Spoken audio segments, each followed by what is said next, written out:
The Richmond VFL team have won 3 in a row, getting a very, very nice win against the Brisbane Lions today by 22 points. 12-13-85 to Brisbane, 8-15-63. Pretty blustery conditions down there at Punt Road, which was the last game we'll see at Punt Road this year with the redevelopments going on. So I think it's all getting shifted to Beaconsfield.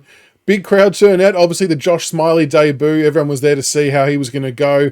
And pleasingly, he obviously got through the managed minutes, which is the main thing. He had 12 touches, no marks. He had 3 tackles, 2 clearances. And look, while those numbers aren't massive numbers stat-wise, for those who watched it, you'll understand what I mean when I say this, but it was how clean he was and how well he used the ball that made it really impressive. His handballing really reminded me a lot of Sam Lawler and how he's released handballs to get players into space to help with the next possession. Very, very similar for Smiley. Hit his targets by foot as well. Laid some good tackles. He gave away a couple of high tackles early as well. He was, a bit ferocious at the contest. But it was good to see him out there. Got through the minutes. It's just the bye for the VFL's come at such a shit time because he doesn't get to play again next week. But they'll have another training block or something, I'm assuming, before, probably going around again. So good to see Smiley out there. But looking at some of the other players, this wasn't on anyone's bingo card, I can assure you. Samson Ryan was the leading disposal getter, can you believe, with 23 touches. He kicked 1 goal, 3. He honestly could have had at least 2 of those. There was an easy one that he probably should have jagged. 9 marks, 16 hitouts and 6 clearances. He was definitely one of our best, and we did the live show for it, watching him play. And he was clunking grabs at all parts of the ground, contested, uncontested, the works. And it's kind of exactly what we've wanted to see at AFL level. So hopefully this is somewhat of a step forward in the right direction. It was a really promising game.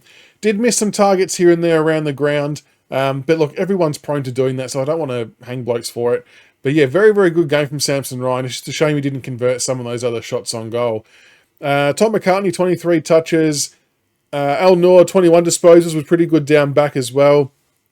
Going down to find some of the other AFL listed players. Hugo Ralsmith in his first game back, 19 disposals, 2 marks, 5 tackles, 2 clearances.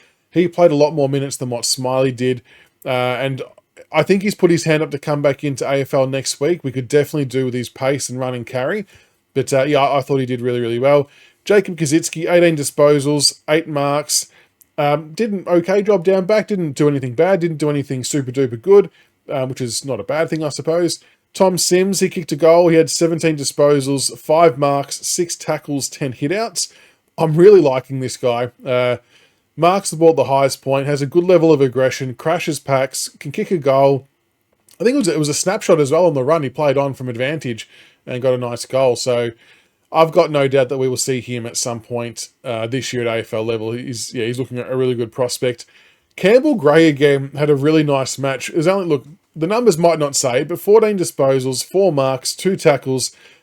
It was more to do with the impact he had on contests, right? Even if he wasn't marking it, he was at least getting body contact to make sure that they didn't mark it or to get a good spoil in.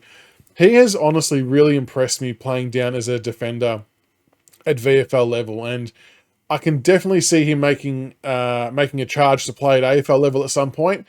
I suppose, unfortunately for him, Ben Miller's playing really well at the moment, so he's not going to push him out of the way. Jacob Blyde is now finding himself up forward and doing relief ruck, so I'm just not sure how and where he slots in, but he's doing everything possible to put his hand up to play.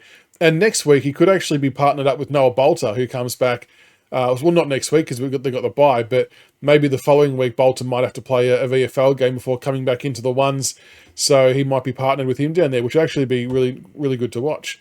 Oliver Hayes-Brown, 12 disposals, 1 mark, 18 hitouts, 3 clearances. He didn't look so bad around the ground. He was getting involved with some good contests. I know he's not AFL listed yet, but Massimo Razzo is someone we have to seriously try and work out how to get onto our list at the mid-season draft. 11 disposals, 3 goals, 3 marks, 3 tackles. He's just got that X factor, and he's just electrifying when he's got the ball. So for anyone who watched the game, you'll understand what I mean. We need to try and get him on our list. I don't know how we make it work, but we've got to do something. Jasper Alga had a good game. Probably should have had 5 goals, to be honest. He kicked 1 goal, 4, maybe at least 3. Let's say at least 3 he should have had. 10 disposals, 3 marks, 1 tackle, 1 clearance. Look, if we're if we're talking about someone who's possibly next in line, I think Jasper Alga's going to be getting a game soon. The only problem that we've got is Seth, no, it's not a problem, but Seth Campbell's playing really well at AFL level, so he's not going to dislodge him.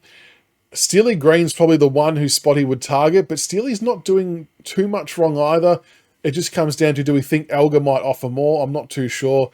And then Morris Rioli is probably the other one who he'd be banging down the door for a same spot, but he's missed a little bit too much football. Like, he was taken out of the game at halftime today because he was the carryover. I think the same as last week. So Morris will need to play a full game, I believe, next week or the week after in some way, shape or form, just from a fitness perspective.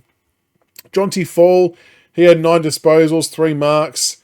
Did he kick a goal? Got 2 goals. So Jonty Faull hits the scoreboard again, 2 goals, 2.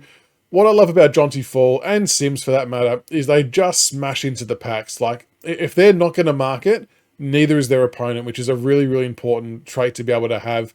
We're going to really enjoy watching these guys play at VFL and AFL football in the future. I've got no doubt there'll come a point in time where we will see Harry Armstrong, Jonty Faull and Tom Sims all in the same forward line as the 3 big men, and it's going to be fun to watch. So it might not be this year, it might be next year, who knows, but that's going to be really cool to see. And Morris Rioli, he only ended up with the 2 disposals. He kicked the first goal of the game, mind you, as well. Had a tackle. Like I said, he was subbed off pretty early because he was the carryover player for the AFL game. But yeah, there you go. The VFL boys are on fire. 3 wins in a row. Jake Batchelor doing a really, really good job. Smiley has his first game under his belt. Samson Ryan's clunk and grabs. They're operating really nicely. It's actually really pleasing to see. So the bye couldn't come at a worse time, but good to have the wins on the board early.